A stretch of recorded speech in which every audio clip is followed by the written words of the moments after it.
अगर आपने terror activity में पार्टिसिपेट नहीं किया होगा, कुछ भी नहीं किया होगा, लेकिन let's for a moment believe कि आप बीजेपी के ओपोनेंट होंगे, इफ्रा जान होंगी जो नेशनल कॉन्फ्रेंस के साथ है, आप वोटर होंगे, नेशनल कॉन्फ्रेंस के वोटर होंगे, पीडीपी के या किसी भी और पार्टी के वोटर होंगे, BJP will not like it, वो आपका पीछे से आपको सैक करा देगी, कहेगी कि इसको तो नौकरी चाहिए ही नहीं।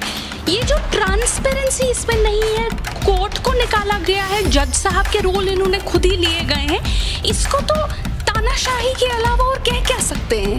तो इट इज़ कम्प्लीटली आर्बिट्ररी, ये गुनाह है, मैं कहूँगी गलत भी नहीं है, ये गुनाह है। इन टर्मिनेशन ऑर्डर्स को आप वापस ले लीजिए और जिसको टर्मिनेट किया गया है, हमारी पार्टी उनको लीगल हेल्प कोर्ट में उनके साथ हम लोग लड़ने को तैयार हैं, क्योंकि ये फैसला और ये लड़ाई अब कोर्ट में ही जाएगी, क्योंकि ये तानाशाह सरकार जो है किसी की सुन नहीं रही है।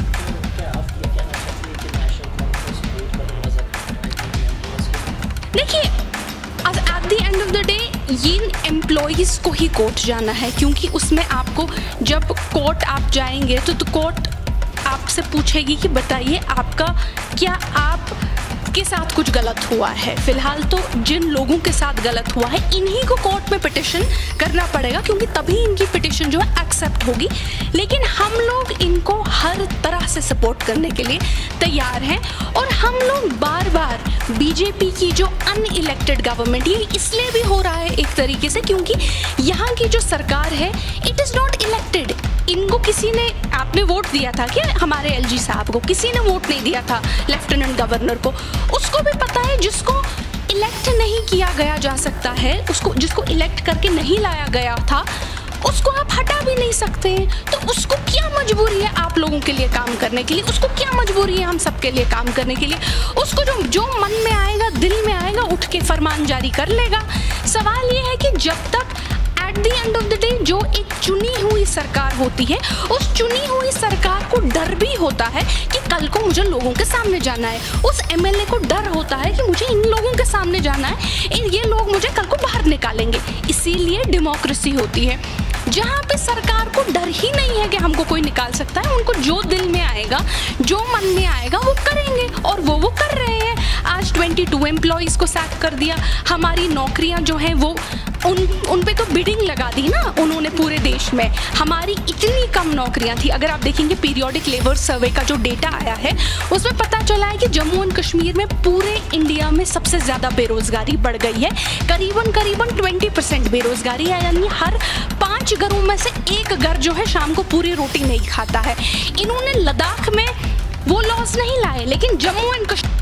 Students Help Desk Srinagar, the largest education consultancy in India and abroad, and the #1 company in whole North India, providing admissions in MBBS, engineering, aviation, all paramedical courses and non-paramedical. Also providing scholarships to students in SAC and other courses in India as well as in abroad. So to give your career a boost, feel free to visit our office and discuss your best career opportunities with our MD, Engineer Ishfaq Majid. For instant assistance, feel free to call us on 9797781428. Students Help Desk, opposite Bukhara Restaurant, Paripura, Srinagar. वो laws नहीं लाए, लेकिन Jammu and Kashmir में वो laws लाए, हमारी नौकरियों को दाव पे लगा रहे हैं। जो हमारे ऑलरेडी लोग काम करते हैं उनको बाहर निकाला जा रहा है और कोई चू तक नहीं कर पा रहा है, क्योंकि अगर कोई एम्प्लॉय बोलेगा भी इसके खिलाफ, उसको भी शाम को टास्क फोर्स बोल देगी इसने गलत किया है, उसको भी सुबह ऑर्डर आ जाएगा, वो निकल जाएगा। अब इसका जो हल है वो ये है कि इस सरकार को अब निकलना पड़ेगा। अनइलेक्टेड गवर्नमेंट जो है एक डेमोक्रेसी में फॉरएवर काम नहीं कर सकती है, इनको निकलना पड़ेगा और इनके साथ साथ इनको ये अपने ऑर्डर भी अपने साथ लेने पड़ेंगे। यहाँ ठीक क्या हो रहा है, यहाँ सारा कुछ इलीगल हो रहा है, अनकॉन्स्टिट्यूशनल हो रहा है। आप देखिए, आज तक हमने ये देखा था कि जो लोग नाराज़ होते हैं उन्हें मनाया जाता है, उन्हें मेन स्ट्रीम में लाया जाता है। यहाँ तो धकेला जाता है सेपरेट कैंप में लोगों को। यहाँ आप रोज़गार लोगों का छीन रहे हैं। आज तक तो हमने देखा था कि ये हक तो है अदालतों का होता है कि सज़ा किसे मिले और किसे जो है वो बरी हो जाए। ये खुद ही जो है मुद्दई भी बने हैं, खुद ही जज भी बन रहे हैं।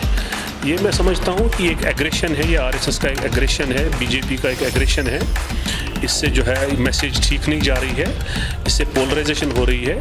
यहाँ तो मुझे लगता है कि जो 80 लाख जम्मू कश्मीर खासकर बिल्कुल कश्मीरी है, ये उनको तो आप देखिए पिछले 2 सालों से आपने देखा होगा किस तरह जुल्म डाए जा रहे हैं हम पे, हमारे हुकूक, बेसिक हुकूक हमसे छीने जा रहे हैं। मैं ये समझता हूँ कि इसकी जितनी मजम्मत की जाए वो कम है और इसके नताइज मुझे लगता है कि ठीक नहीं होंगे इन द लॉन्ग रन।